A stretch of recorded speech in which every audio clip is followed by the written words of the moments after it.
दोस्तों नमस्कार, सभी का स्वागत है प्रवचन डिजिटल पर। जैसे कि हम लोगों ने आपसे वादा किया था कि आज हम लोग जो यूके ट्रिपल एससी के सचिव हैं संतोष बड़ोनी जी, उनके साथ हम लाइव जुड़ेंगे। तो जो कुछ आपके सवाल हैं तो सवाल आप जरूर भेजिएगा, क्या कुछ आपके सवाल हैं तो आपके सवाल के साथ ही हम संतोष बड़ोनी जी से पूछेंगे, क्योंकि बहुत सारे सवाल आ रहे हैं तो एक एक करके आप भेजिएगा। तो अब लाइव ये शुरू हो चुका है। तो सर सबसे पहले मैं आपके पास आता हूँ। पहले मैं देख लेता हूँ लाइव शुरू हुआ है कि नहीं। वहाँ लाइव पे हम लोग हैं अभी। सबसे ज़्यादा जो सवाल आ रहा है वो नॉर्मलाइजेशन को लेकर आ रहा है सर। और लोग ये भी पूछ रहे हैं, क्योंकि मैं पहले भी जब आपका साक्षात्कार लेके गया था तो उसमें मैंने पूछा था कि सर जब लोक सेवा आयोग एक पाली में पेपर करा सकता है तो आप एक पाली में क्यों नहीं करा सकते। तो आपने कहा था कि भाई वो कांच का गिलास स्टील का गिलास का आपने उदाहरण दिया था, तो ये बच्चे समझ में नहीं पाए। तो उन्होंने पूछा था कि एक बार बड़ोनी जी से पूछेगा ये कांच का गिलास और स्टील का गिलास आपने क्यों कहा। हाँ, कांच का गिलास से कि वो अगर सावधानी रखेंगे तो जल्दी टूट जाएगा। स्टील का गिलास आप कितनी बार भी गिराएंगे तो बचा रहेगा। तो वही बात है इसमें कि हमारा एग्ज़ाम सिंगल एग्ज़ाम है, तो हम उस लेवल तक उसमें इतना फ्रेजाइल है, कांच के गिलास की तरह फ्रेजाइल है कि हमें उसमें ही पूरा प्रोटेक्शन रखना पड़ेगा। और उसके लिए मल्टीपल, हम ये नहीं कह रहे हैं कि हम शिफ्ट को बढ़ाएंगे नहीं, हम बढ़ाएंगे, लेकिन ये नहीं हो सकता कि हम एक शिफ्ट में 3 लाख एग्ज़ाम करा सकें या और उसको अच्छा कराने का वो कर सकें। क्योंकि जितना बड़ा एग्ज़ाम होता है वो उतना ही उसमें व्यय होता है, उतना ही उसमें मानव संसाधन लगता है, उसमें बहुत सारा यूज़ रिसोर्स लगता है हर चीज़ का, आयोग का भी, सरकार का भी और बच्चों का भी। बच्चों को भी बहुत सारी तैयारी, उनको अगर बार बार एग्ज़ाम देने पड़ जाएँ तो उनके लिए भी बहुत बड़ी कठिनाई हो जाएगी। तो इसलिए जो है, इसीलिए मैंने कांच का गिलास का एग्जांपल दिया कि जब एक एग्ज़ाम से सिलेक्शन हो तो वो कांच के गिलास की तरह है स्टील के गिलास की तुलना में। तो इसलिए जो है वो ये नहीं कहा जा सकता कि मल्टीपल शिफ्ट नहीं होंगी, वो फ्यूचर में होने ही वाली हैं, क्योंकि 3 लाख तक लगभग फॉर्म पहुंचने वाले हैं। और वो जरूर है कि मल्टीपल शिफ्ट में एग्ज़ाम होगा और ऑनलाइन तो होना ही पड़ेगा, लेकिन क्योंकि फर्क ये पड़ रहा है ना कि जिसके मान लीजिए 60 नंबर जिसके आए हैं, पता चला कि उसका नॉर्मलाइजेशन जब हुआ, जब नंबर घटते बढ़ते हैं तो उससे बड़ी प्रॉब्लम हो रही है। जिसके मान लीजिए 70 नंबर होंगे, उसके अगर 75 हो गए तो चलो तो उससे खुशी होगी, लेकिन जिसके घट गए तो आपसे सवाल पूछेगा कि भाई ये सिस्टम किस प्रकार का है कि बिल्कुल जिसके 70 नंबर हैं उसके कम हो रहे हैं और जिसके उसका सिलेक्शन हो रहा है। तो बच्चे इसलिए बड़ा कंफ्यूज हैं। कंफ्यूज नहीं है इसमें। आप ज़्यादा सवाल, मैंने पहले भी कहा कि तब पूछेंगे जब एक ही शिफ्ट से सारे बच्चे निकल जाएंगे। ज़्यादा सवाल आपको हम तब पूछेंगे और 3 शिफ्ट से नहीं निकलेंगे। तो इसीलिए नॉर्मलाइजेशन है कि कोई एक शिफ्ट जो इजी हो गई है, जिसका टफनेस लेवल उतना नहीं रहा, उसको टफ वाली शिफ्ट से नॉर्मलाइज किया जाए। तो ये अक्रॉस द पूरे इंडिया में होता है। पता नहीं ये सवाल यहाँ क्यों उठ रहा है, लेकिन ये पूरे इंडिया में हो रहा है। और हमारा नॉर्मलाइजेशन अभी तक जो हमने किया है वो काफ़ी अच्छा रहा है। वो वही एक दो नंबर से जो रुके हैं वो बच्चे इस तरह के प्रश्न उठा सकते हैं, लेकिन बहुत सारे बच्चे इसी नॉर्मलाइजेशन से ऊपर भी आए होंगे। तो वो इशू ही नहीं है, वो बच्चों का इशू नहीं है, वो एक दो नंबर से रुकने वाले बच्चों का फ्रस्ट्रेशन है जो इस तरह की बात कर रहे हैं। अदरवाइज नॉर्मलाइजेशन फार्मूला में मैंने पहले भी कहा कि कोई राय है हमारा फार्मूला ठीक नहीं है तो वो कंस्ट्रक्टिव राय दें, बजाय इसके कि नॉर्मलाइजेशन ना हो या मल्टीपल शिफ्ट ना हो। वो संभव नहीं होगा। चलिए, बच्चों के बहुत सारे सवाल हैं, मैं सवाल पढ़ लेता हूँ बारी बारी से। वन दरोगा का फिजिकल कब होगा? सुभाष मेहर जी लिखते हैं वन दरोगा का फिजिकल कब होगा। हाँ, उसमें माननीय उच्च न्यायालय का एक आदेश है, हम उसके अनुपालन में एक हमें प्रत्यावेदन का निस्तारण करना है और हमारे लिए उचित होगा कि जब कोर्ट का ऑर्डर है तो हम उसे अनुपालन करके फिजिकल का प्रोग्राम जारी करें। तो उसके लिए हम कार्रवाई कर रहे हैं। रोहित सिंह चौहान लिखते हैं कि एलटी भर्ती बहाल करो, इतने दिनों से वीडियो में लगे हैं, लोग पास हो गए हैं, इनसे भी प्रश्न पूछा करो। एलटी भर्ती के लिए भी सवाल आ रहे हैं कि इसको भी बहाल की जाए। ये बहाल कोर्ट ने करना है, ये एक्चुअली आयोग का काम नहीं है। और बच्चे जा रहे हैं कोर्ट में, हम ये बच्चे हमको आयोग को इसमें भी दोष देते हैं। आयोग तो इससे और बर्डन हो गया है। मेरे ख्याल से एलटी में ही केवल 35 सीट इस समय है। तो बच्चों को भी ये समझना चाहिए जो अभ्यर्थी रेट में जा रहे हैं 1-2 नंबर के लिए, तो वो उनको भी ये समझना चाहिए कि अनावश्यक क्यों इसको हेल्ड करते हैं। ये तो कोर्ट ऑर्डर पे चल रहा है, तो जब तक माननीय न्यायालय का कोई आदेश है तो हमको उसका अनुपालन करना होगा और उसमें उतना समय लगेगा। सहायक लेखाकार के लिए बहुत सवाल आ रहे हैं। सहायक लेखाकार का क्या होगा जो अब कैंसिल होगा पेपर कि उसे दोबारा से किया जाएगा? क्या है सहायक लेखाकार के लिए? अभी तक ऐसा कोई निर्णय नहीं हुआ है कि उस एग्ज़ाम को कैंसिल किया जाएगा और मैं समझता हूँ कि जल्दी हम उसमें, हमने एक काफ़ी एक्सपर्ट कमेटी बिठाई थी उन सारे एलिगेशन के लिए। आप जानते हैं उसमें बहुत सारे आंदोलन हुए थे, बहुत बड़े लेवल पर हुए थे, कई दिन तक चला था। तो उन सब बातों को देखने के लिए एक एक्सपर्ट कमेटी बिठाई थी और जल्दी हम उसका निर्णय आयोग के सामने रखेंगे और उसमें निर्णय होगा। लेकिन अभी ऐसा निर्णय नहीं है कि वो निरस्त होगा। बहुत समय नहीं हो गया सर? अगर पता चल गया कि अगर निरस्त हो भी गया तो अगर निरस्त हो जाएगा तो बच्चों को बड़ी तकलीफ होगी जिन्होंने निकाल रखा है इन सब चीज़ों से, क्योंकि बहुत समय इसमें लग गया है। समय लगना और एक अच्छा निर्णय होना दोनों बराबर जरूरी है। तो अगर अच्छे निर्णय में थोड़ा समय लगता है तो बच्चों को प्रतीक्षा करनी चाहिए, मेरा मानना ये है। अनुराग सुयाल जी लिखते हैं कि विक्की कुमार जी लिखते हैं कि स्टेनो 158 का डीवी कब तक होगा सर? 158 का डीबी, ये वैयक्तिक सहायक का शायद वो बात कर रहे हैं। हाँ, उसका उसका हम जल्दी उसका हमने शायद रिजल्ट जारी कर दिया है और उसका डीवी का डेट हम साथ ही लगाएंगे, क्योंकि 3-4 एग्ज़ाम हो गए हैं। तो हमको डीवी भी उसी तरह से प्लान करना पड़ेगा अपने रिसोर्सेज के हिसाब से।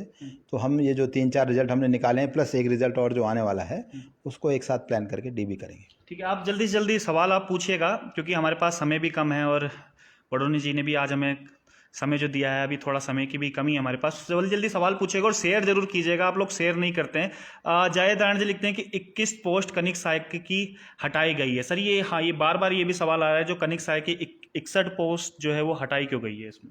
नहीं, ये तो विभाग का निर्णय होता है, ये आयोग का निर्णय नहीं है। पोस्ट का घटाना बढ़ाना, पोस्ट का निर्धारण, ये सब विभाग का निर्णय है। मेरे ख्याल से उन्होंने इसलिए हटाई है कि वहाँ पर मृतक आश्रित और दूसरे मामलों में नियुक्तियाँ हुई हैं, और चूंकि उस पदों पर आदमी भर्ती हो गया इसलिए वो अब उसको नहीं ले सकते। अदरवाइज उन 61 पदों की सैलरी कौन देगा? तो जो विभाग का निर्णय है हमने उसी को पब्लिश किया है, तो ये आयोग का निर्णय नहीं है, ये तो विभाग का निर्णय आयोग है। इसमें इंटरफेयर नहीं कर सकता। आयोग कर ही नहीं सकता, न तो शैक्षिकर्ता में, न पदों की संख्या में, न आरक्षण में। इन तीनों मामलों में आयोग का इंटरफेयर नहीं हो सकता, ये विभाग का ही होता है। और विभाग को राइट है उसे घटाने बढ़ाने का, और हमारे विज्ञापन में बड़े बड़ा लिखा होता है कि पदों की संख्या घटाई बढ़ाई जा सकती है। और आपको जानकारी होगी कि हमने ग्रेजुएशन लेवल में कम से कम 100 पोस्ट बढ़ाई हैं। 854 का विज्ञापन था और 930 पोस्ट हो गई हैं उसमें बढ़ के, तो बढ़ भी रही हैं और घट भी रही हैं। क्योंकि जितने भी बच्चे हैं जो तैयारी कर रहे हैं उनको ऐसा लगता है कि विभाग की तरफ से गलतियां होती है, जो विभाग घटा बढ़ा देता है। ये गलतियां नहीं है, ये क्योंकि जो चयन में समय लगता है 1 आध साल का, उस दौरान जो प्रगति होती है उसको ठीक करने की कार्रवाई होती है। अच्छा, फॉरेस्ट गार्ड को रिलेटेड भी बड़े सवाल आ रहे हैं कि फॉरेस्ट गार्ड की जो वेटिंग लिस्ट है कब जल्द से जल्द ये निकाली जाएगी, क्योंकि बच्चे बहुत वेट कर रहे हैं इसका। नहीं, वो तो फॉरेस्ट गार्ड में हम सिलेक्शन पूरा कर चुके हैं। जिन लोगों ने वहाँ ज्वाइन नहीं किया उसके अगेंस्ट अब वेटिंग का मामला है, वो भी हम उस पर भी कार्रवाई चल रही है। काफ़ी सारी वेटिंग हमने निकालनी है, तो मुझे लगता है जल्दी हम 8-10 दिन में इसका भी सूची जारी करें। क्योंकि सर 8-10 दिन का सवाल ये कई महीनों से चला आ रहा है, क्योंकि मैंने एस राजू जी से भी सवाल किया था, तो उन्होंने भी कम से कम हफ्ते भर पहले ये 8-10 दिन बोला था, और अभी भी 8-10 दिन। तो एक करेक्ट डेट क्यों नहीं बता रहे हैं कि भाई इस डेट को हम फॉरेस्ट गार्ड का जो रिजल्ट है वो हम इसको जो वेटिंग में इसको हम निकाल देंगे। एग्जाम जैसे मामले में जिसमें डेटा हो और रिजर्वेशन के बहुत सारे इश्यूज हों कि कौन सी कैटेगरी रह गई, कौन सी छूट गई है, उसको 1.5-2 लाख के डेटा से चेक करना पड़ता है। तो वो काम जो एक अलग तरह की टीम करती है, जो सॉफ्टवेयर वाले लोग हैं, ये हमारे लेवल पे वो डिले नहीं होता कि उन्होंने हमको दे रखी और हमने डिले कर दिया, ऐसा नहीं है। तो जब वो डेटा से सभी रिपोर्ट निकलेंगे, और उसके अलावा कुछ तो उन्होंने दिए हमको, कुछ यहाँ रिजेक्शन हुए हैं उस बीच, तो वो रिजेक्शन भी उसमें जोड़े गए हैं। तो इस तरह से कुछ 8-10 नाम आगे पीछे होते रहते हैं, तो उससे ये समय लगता है। तो इसमें जो भी कब तक हो जाएगा, क्योंकि काफ़ी टाइम हो गया है, बच्चे भी कह रहे हैं कि आयोग हमें 8-10 दिन में इसको कर देंगे। हम इस पे लगे हुए हैं और 8-10 दिन में इसको पूरा करेंगे। ये वाले 8-10 दिन पक्का हो ही जाएंगे। उम्मीद तो है, उम्मीद है। ये वीडियो की वैकेंसी में जो अभी जांच की बात आ रही है, तो बच्चे पूछ रहे हैं कि अगर मान लीजिए जांच अगर इसमें होगी कि नहीं होगी, अभी तक क्या कुछ आयोग कार्रवाई कर रहा है? अगर जांच होती है तो क्या डीवी, ऐसा तो नहीं है कि डीवी अटकी जाएगी, क्या होगा इसमें? अभी तक ऐसा कोई भी प्रस्ताव हमारे सामने नहीं है या शिकायत हमारे सामने नहीं है जिसमें गंभीर जांच का कोई मामला हो। अफवाहों के आधार पर जांच नहीं हो सकती, ना एग्जाम में कोई प्रभाव पड़ सकता है। लेकिन जो सवालों के ऊपर खड़े हो रहे हैं कि जो उसमें गलत हो गए और जो क्वेश्चन वगैरह डिलीट हुए हैं, उसके ऊपर क्या कहना है? डिलीट सब एग्जाम में हो रहे हैं, केवल यही परीक्षा नहीं है जिसमें डिलीट हो रहे हैं। जब हम ऑब्जेक्शन का प्रश्नों पर अवसर देंगे तो ऑब्जेक्शन के आधार पर परिवर्तन होगा, उसमें डिलीट भी हो सकता है, की चेंज भी हो सकता है, और भी ऑप्शन हो सकता है। तो ये तो एक प्रक्रिया है जो 86 एग्जाम में अब तक चली आ रही है, केवल बंदरोगा के लिए या किसी एक एग्जाम के लिए अलग प्रक्रिया नहीं है। तो जो प्रक्रिया है, स्थापित प्रक्रिया है, जो स्टैंडिंग ऑपरेटिंग प्रोसीजर हमारा है, SOP है, वो इसमें भी लागू है। तो उसमें परिवर्तन होने का कोई मामला ही नहीं है। लेकिन बार बार ये सवाल क्यों आते हैं कि हर भर्ती, क्योंकि सवाल आ रहे हैं कि आयोग ऐसा क्यों करता है कि हर भर्ती कोर्ट में चली जाती है, लगभग हर भर्ती, तो ऐसा क्यों नहीं होता है कि भाई कोई ऐसी भर्ती हो जिसमें कोर्ट ना जाना पड़े इस तरीके से? ऐसा कोर्ट हम नहीं जा रहे हैं, कोर्ट तो कैंडिडेट जा रहे हैं जो नहीं निकले, वो बाहर दंगा भी वही कर रहे हैं जो फ्रस्ट्रेशन में है, जो 1-2 नंबर से नहीं निकले। तो उस आप किसी को रिट में जाने से नहीं रोक सकते। तो आयोग नहीं जा रहा है, आयोग तो ट्रांसपेरेंसी से कर रहा है, ज़्यादा इन्फॉर्मेशन दे रहा है, इसलिए शायद लोग रिट में जा रहे हैं और हमारे खिलाफ आंदोलन कर रहे हैं। अगर हम सब देना बंद कर देंगे तो उन्हें कोई इन्फॉर्मेशन नहीं मिलने वाली है, फिर वो कहाँ से रिट में जाएंगे। तो रिट में वो जा सकते हैं, पारदर्शिता इस लेवल की है कि उनको सारी इन्फॉर्मेशन मिल रही है और वो रिट में जा रहे हैं। लेकिन मैं ये भी कहना चाहूँगा कि अभी तक रिट में किसी को भी कोई फ़ायदा हुआ नहीं है। लेकिन जो क्वेश्चनिंग बार बार डिलीट हो रहे हैं कि बच्चे बड़े कंफ्यूज हैं, और मैं अध्यक्ष साहब से भी ये सवाल पूछा है मैंने कि भाई कौन से वो किताबें पढ़े या किस उसकी किताबें सही माने, क्योंकि इंस्टीट्यूट भी अलग अलग सवाल बता रहे हैं। अब जैसे कि अध्यक्ष जी ने कहा था कि एनसीईआरटी पे हम थोड़ा बहुत करते हैं लेकिन करेक्ट उन पे भी नहीं करते हैं भरोसा। तो ऐसे में बच्चे बड़े कंफ्यूज हैं, तो मिस गाइडेंस भी हो रहे हैं कि हम कौन सी बुक्स पढ़ें, और फिर आयोग को भी शक की निगाह से देख रहे हैं। तो ऐसा कोई आप लोग इसकी कुछ प्रयत्न क्यों नहीं कर रहे हैं कि एक हम लोग बच्चों को कह सकें हम ये वाली बुक आप पढ़ो या इस तरीके से आप इस चीज़ की तैयारियां करो? किसी भी मामले में जो एक गिवन सिचुएशन है या गिवन मटेरियल है उसी से कार्रवाई होगी। ज़्यादातर मामले जब जो सामान्य ज्ञान की परीक्षाएं हैं, उत्तराखंड का इतिहास है या दूसरी तरह के मामले हैं, उनमें कभी कभी व्यूज़ बहुत अलग अलग हैं किताबों में। तो इसीलिए इसमें इंडिपेंडेंट एक्सपर्ट्स की व्यवस्था है, हर एग्ज़ाम के लिए अलग अलग है। हम 3 एक्सपर्ट्स को बुलाते हैं और वो जो बात कहते हैं या जो बुक रिफ़र करते हैं उसको मान के हम उसको अमेंड करते हैं। तो इसलिए किसी भी सब्जेक्ट में, चूँकि आयोग ना तो सब्जेक्ट एक्सपर्ट है, ना हमारे यहाँ कोई कर्मचारी सब सब्जेक्ट जानता है, कोई भी एक आदमी सब नहीं जान सकता है। तो इसलिए उसकी एक निर्धारित प्रक्रिया है कि उसमें 3, और ये सारे इंडिया में है, यही नहीं है, पूरे भारत में जहाँ भी ये प्रक्रिया होती है यही प्रक्रिया होती है और सब जगह डिलीट हो रहा है। ऐसा भी नहीं है कि एक आयोग ही कर रहा है, आप पूरी दुनिया में देखेंगे तो पूरी दुनिया के आयोग में। फॉरेस्ट गार्ड की उसमें जो वन दरोगा की भर्ती उसमें देखा था हमने कि 332 क्वेश्चन उसमें डिलीट हो गए हैं तकरीबन इतने। हाँ, तो ये कुछ ज़्यादा अमाउंट में नहीं हुए हैं कि आपको जब एक्सपर्ट ढंग से काम नहीं कर रहे हैं क्या?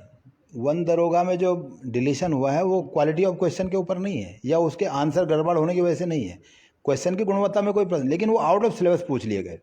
इसका भी एक रीज़न होता है क्योंकि आप जो ये क्वेश्चन पेपर इतना गोपनीय होता है कि आप ज़्यादा उससे माइंड से उसे शेयर नहीं कर सकते, तो उसको एक लिमिटेड हेड्स को दिखाना पड़ता है। तो कभी कभी उसमें ये दिक्कत आ जाती है कि साहब वो आउट ऑफ सिलेबस हो गया, हालांकि वो सब्जेक्ट रिलेटेड थे। आउट ऑफ सिलेबस क्यों हुआ है? क्योंकि उसमें जो कैंडिडेट्स हैं वो मैथ्स वाले भी हैं, वो एग्रीकल्चर वाले भी हैं, वो बायो वाले भी हैं। तो ऐसे कंडीशन में ही उनको आउट ऑफ सिलेबस माना गया कि वो दूसरे कैंडिडेट्स के लिए जिन्होंने एग्जाम दिया उनके लिए हार्डशिप हो सकती है। बच्चे तो ये भी सवाल पूछ रहे हैं कि आज तक तो कोई ऐसा आयोग नहीं है जिन्होंने आउट ऑफ सिलेबस से क्वेश्चन डिलीट करे हों, ऐसा है क्या कुछ? ये सब वही कह रहा हूँ कि ये एक्सपर्ट बेस्ड सिस्टम है और उसके आधार पे आयोग निर्णय लेता है कि आउट ऑफ सिलेबस होना चाहिए। तो वो जो एक्सपर्ट बेस्ड सिस्टम है उसमें कमेंट करना न तो बच्चों को उचित है, ना हमें उचित है, और कोर्ट्स भी उसमें कोई कमेंट नहीं करते। तो सवाल तो आप पे ही उठते हैं ना, एक्सपर्ट तो आप कह देते हैं, एक्सपर्ट के ऊपर आप कह देते हैं कि एक्सपर्ट ये काम करते हैं, लेकिन सवाल तो आयोग पे उठते हैं कि भाई आयोग ने इतने क्वेश्चनिंग वगैरह डिलीट करवाए हैं, आयोग क्या कर रहा है जब इतने क्वेश्चन डिलीट हो रहे हैं, क्यों ऐसे एक्सपर्ट उन्होंने रखे हुए हैं?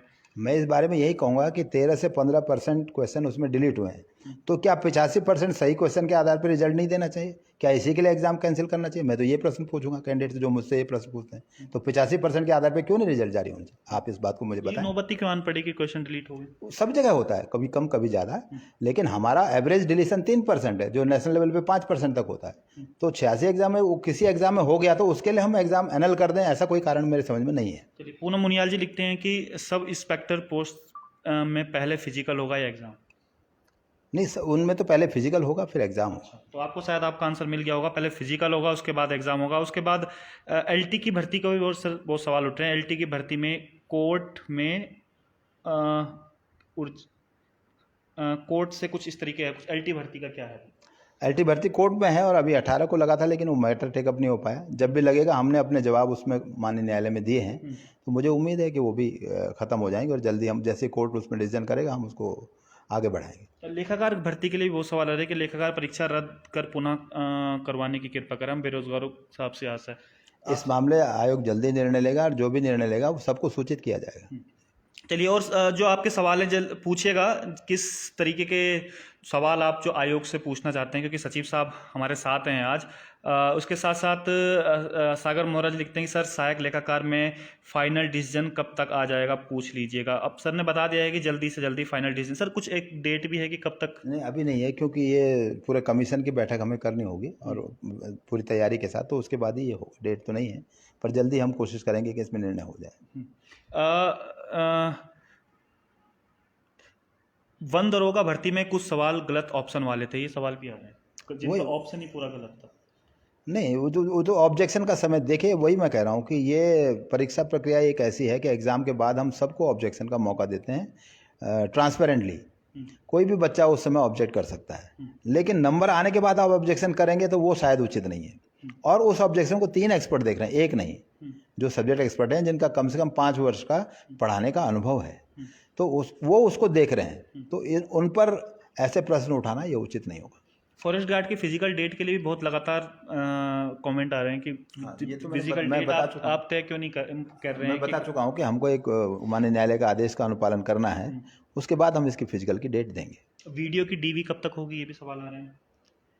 वीडियो की डीवी? हाँ, जो वीडियो और इसके एग्जाम। हाँ, वो तो अभी जो हम जो नया रिजल्ट निकालेंगे उसके बाद हो सकता है कुछ लोग 2-3 जगह निकलें, तो उसका डीवी हम अकॉर्डिंगली प्लान करेंगे। ठीक है। योगेंद्र सिंह राणा लिखते हैं कि एलटी आर्ट का रिजल्ट आने की संभावना कब तक है? माननीय एलटी आर्ट का रिजल्ट आने की संभावना भी पूछ रहे हैं कब तक? इसमें अभी कोर्ट से स्टे है और जब स्टे खत्म होगा तो शायद ही रिजल्ट निकल जाएगा। ठीक है। और मैं सवाल ले लेता हूँ, लगातार सवाल आ रहे हैं। डोली सजवान लिखते हैं एलटी में अर्जेंसी लगाइएगा, इस प्रकार के भी आ रहे हैं, सुझाव भी आ रहे हैं। रमेश पुंडरी लिखते हैं कि कोर्ट में जो आपके जेन्युइन सवाल हैं, जेन्युइन सवाल आप पूछिएगा, सर हमारे साथ में हैं तो उनसे हम बात करेंगे। जो आपके जेन्युइन सवाल हैं वो लगातार पूछिएगा आप। बाकी जिन सवालों का जवाब मिल चुका है वो सवाल क्वेश्चन आप रिपीट मत कीजिएगा दोबारा। दीपक बिजी लिखते हैं कि विजय सर आपको भी आयोग ने पोस्ट कोड 52 क्वेश्चन पूछने से मना। हाँ, आयोग ने पोस्ट कोड 52 के बारे में भी पूछ रहे हैं, उसके भी जवाब दीजिए सर। 52 का तो हम आधा सिलेक्शन कर चुके हैं और आधी रिकमेंडेशन उसकी अब उसका कार्रवाई हो रही है, उसमें भी शीघ्र ही चयन खत्म हो जाएगा, उसमें कोई समस्या नहीं है। Document and verification degree original चाहिए या प्रोविजनल चल जाएगी? नहीं, सब डिग्रियां ओरिजिनल दिखानी होती हैं। बेसिकली हमारे यहाँ जो डॉक्यूमेंट वेरिफिकेशन है वो ये है कि फॉर्म बच्चा ऑनलाइन भर रहा है और हम ये निश्चित करना चाहते हैं कि जो उसने ऑनलाइन इन्फॉर्मेशन दी है वो डिग्री उसके पास है या नहीं है। वो उसने किस यूनिवर्सिटी से लिया है वो हम नहीं देखते हैं, वो विभाग देखेगा, पर इसलिए उसको ओरिजिनल की ज़रूरत पड़ती है कि वो ओरिजिनल डिग्री दिखाएंगे। और कहीं जहाँ तक डिग्री का सवाल है, अगर प्रोविजनल उनके पास है तो वो प्रोविजनल लेके आ सकते हैं। प्रोविजन लेके आ सकते हैं। इसके साथ साथ लेखा लिपि का चल रहा है, लेखा लिपि के बारे में भी सवाल आ रहा है सर।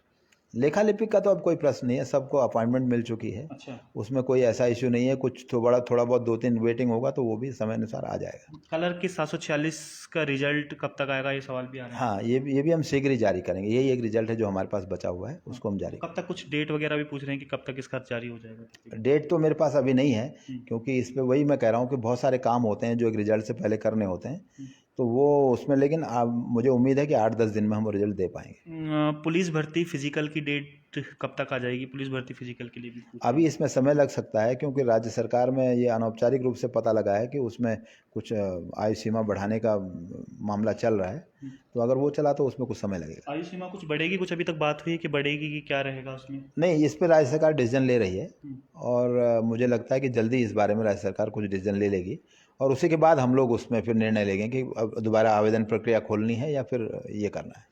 इनसे पूछ रहे हैं कि एलटी अर्जेंसी क्यों लगाता है आयोग, ये पूछेगा आप। ये सवाल भी आ रहा है कि एलटी अर्जेंसी क्यों लगाता है आयोग? क्यों नहीं लगाता है पूछ रहे होंगे वो, कि अर्जेंसी क्यों नहीं लगाता है। अच्छा, ये इसलिए कि आयोग इसमें एक मेरिट बेस्ड उत्तर दे रहा है, तो जब तक हम अपना मामला हर तरह से, हम तो मेरिट वाले हैं, इस अर्जेंसी का मामला या तो कैंडिडेट लगा सकते हैं जो एग्रीव्ड हैं या फिर विभाग लगा सकते हैं। हम लोग तो मेरिट में जवाब देते हैं और अपना जवाब टाइम से दे रहे हैं, हमने सभी मामलों में दिया है।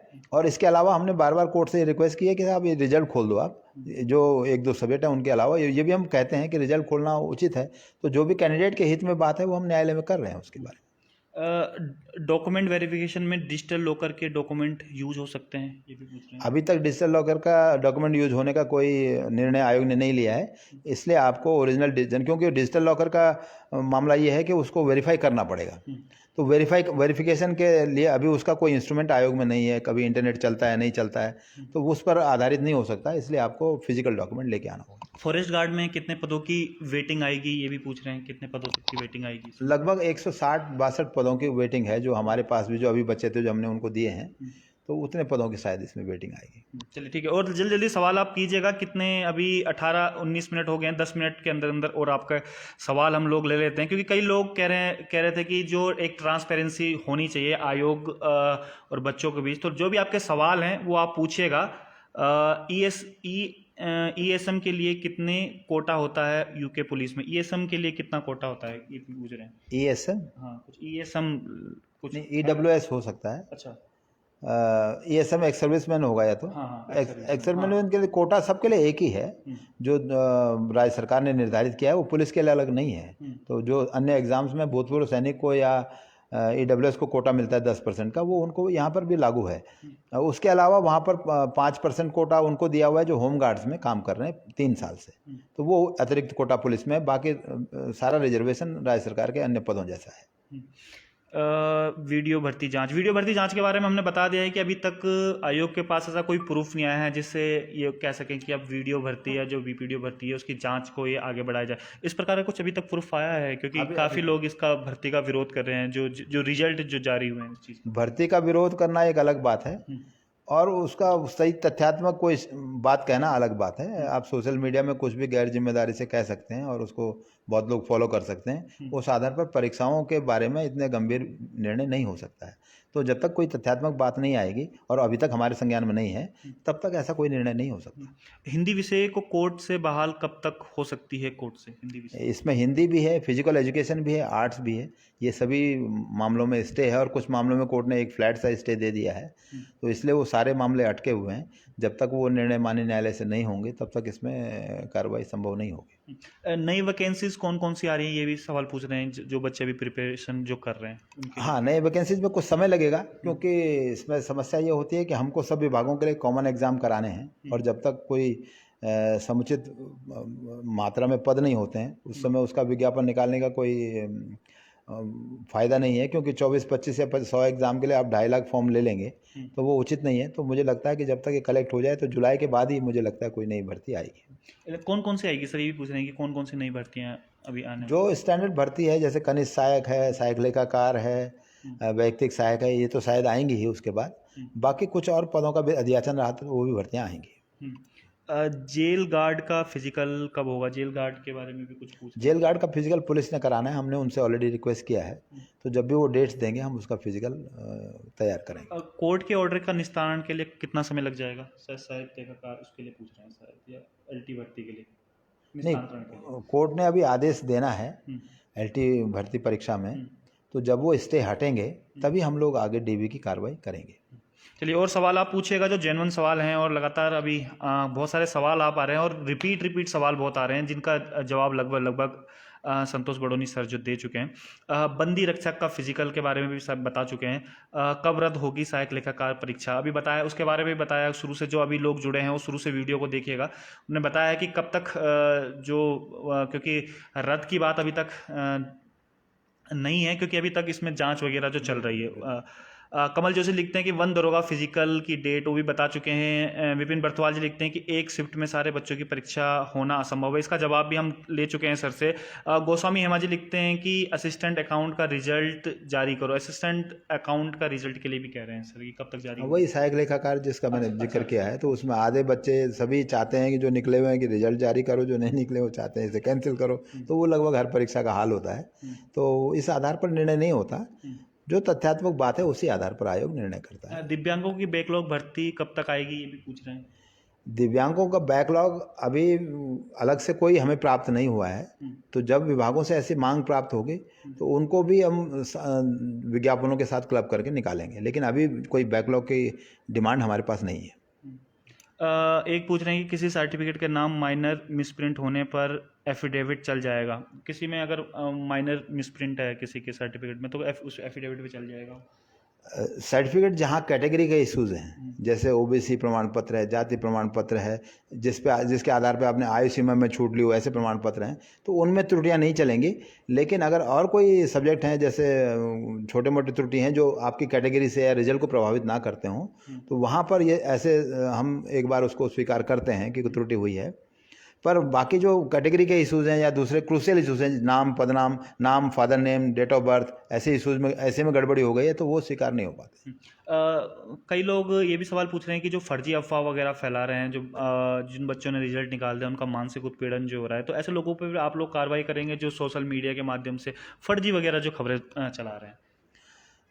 नहीं, ये दोनों के लिए है, जो कैंडिडेट्स का जिनके लिए चलाया जा रहा है उनके इस बारे में सोचना चाहिए। और हमारे पास जब तक ये मामला कोई ठोस बात नहीं आएगी तब उनके खिलाफ भी, तब तक हम लोग भी ऐसी कार्रवाई करने से कोई फ़ायदा नहीं है, क्योंकि सोशल मीडिया में तो कुछ भी चलता रहता है। तो ये कोई बड़ा रीज़न नहीं है और ये हर बार ऐसा हो ही रहा है। तो अगर कोई बात आयोग के खिलाफ ऐसी आएगी तो ज़रूर हम कार्रवाई करेंगे, वहाँ पर तो हम इसमें छोड़ेंगे नहीं। कई ऐसे मामले भी आ रहे हैं कि ग्रुप्स वगैरह बनाकर बच्चों से पैसे लिए जा रहे हैं, 1500 2500 रुपये कि भाई हम कोर्ट में जाएंगे, इस प्रकार के संज्ञान में है आपके मामले? हाँ, ये कुछ लोगों ने मुझे जानकारी दी, क्योंकि मैं सोशल मीडिया से जुड़ा नहीं हूँ, तो उन्होंने मुझे जानकारी दी कि इसी वीडियो मामले में कि कुछ पैसा इकट्ठा हो रहा है। तो मुझे ये लगता है कि ये लोग जो कुछ आंदोलन वगैरह शुरू में करते हैं, उसके बाद ये बच्चों से पैसा इकट्ठा करते हैं कि साहब हम इसमें आपको राहत दिलाएंगे, चाहे कोर्ट से चाहे अन्य तरह के तरीके से।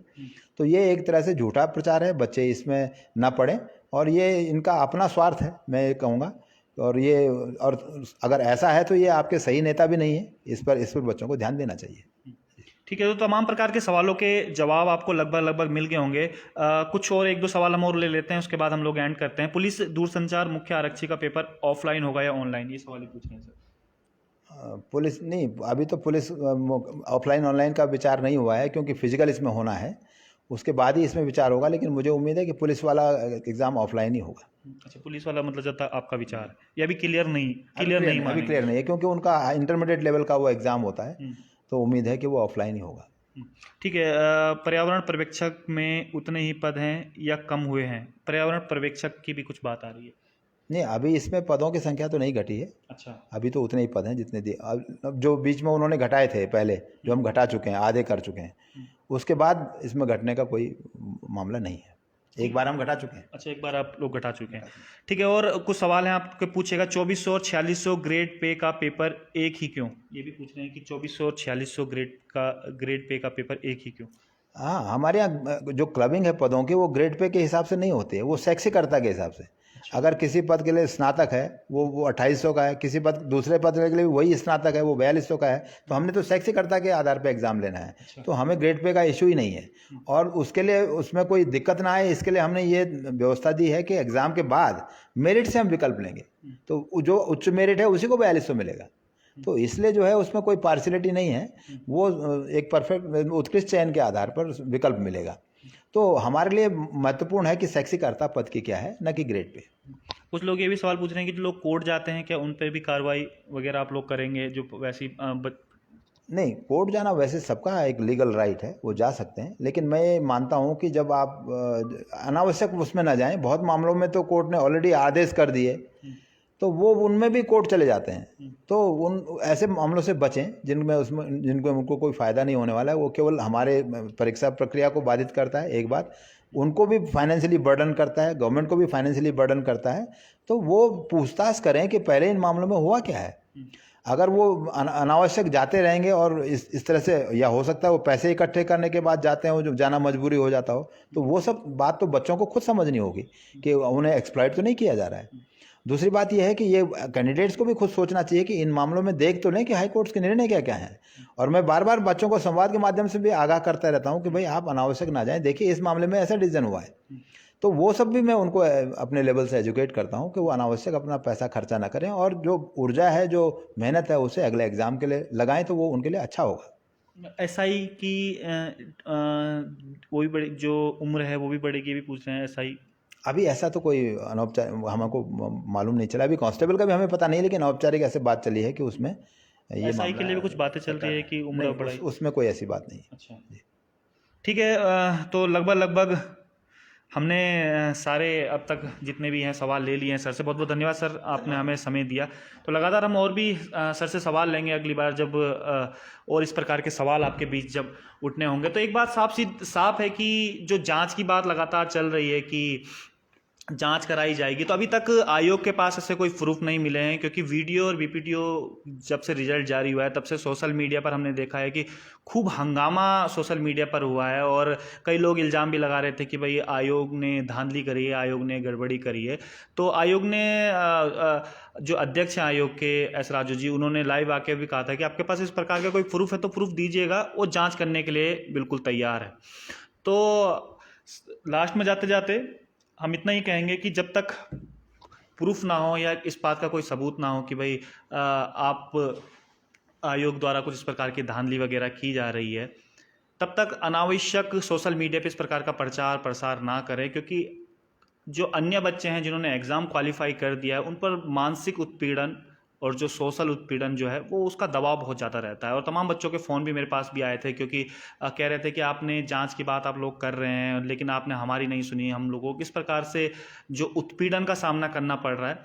तो आप ये सोचिएगा, जो अफवाहें जो सोशल मीडिया के माध्यम से जो फैलती हैं वो अफवाहें कितनी घातक हो सकती है, इस बात का जरूर ध्यान रखिएगा। तो आज के लिए इतना ही। आप देख रहे थे आपका अपना प्रवचन डिजिटल।